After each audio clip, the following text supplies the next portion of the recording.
Komisi Independen Pemilihan Umum KIP Kota Sabang menetapkan daftar pemilih sementara atau DPS Kota Sabang sebanyak 28.918 pemilih. Penetapan data dilakukan dalam rapat pleno yang dihadiri sejumlah parpol dan stakeholder lainnya.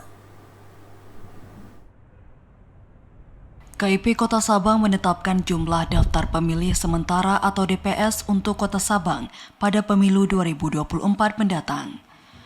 Ketua KIP Sabang Azman membacakan keputusan KIP Kota Sabang tentang penetapan rekapitulasi DPS Pemilu 2024, yakni sebanyak 28.918 pemilih yang terdiri dari 14.064 laki-laki dan 14.854 perempuan. Pemilih sementara ini tersebar di 3 kecamatan di Kota Sabang, yakni Sukajaya, Sukakarya, dan Sukamakmur. Menurut Ketua Divisi Perencanaan Data dan Informasi KIP Sabang, Bainah Salmiah, data ini bersumber dari daftar penduduk potensial pemilih pemilihan DP4 Kemendagri yang telah disinkronisasi dengan daftar pemilih tetap DPT pada pemilu terakhir tahun 2019 yang lalu. Bainah juga meminta kepada masyarakat maupun parpol agar dapat memberikan masukan dan tanggapannya kepada pihaknya terkait penetapan DPS ini. Selain itu, masyarakat juga dapat memeriksa dirinya apakah sudah terdaftar atau belum pada aplikasi Cek DPT Online.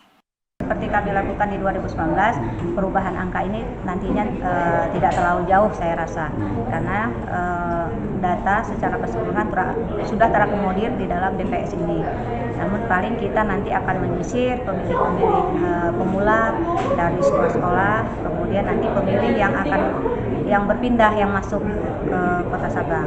Mungkin itu akan kita data kembali.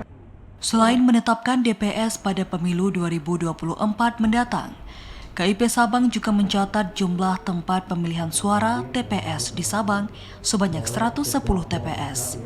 Pemilih baru 3.050 orang, pemilih tidak memenuhi syarat 3.425 orang, dan pemilih potensial non-KTP elektronik sebanyak 466 orang.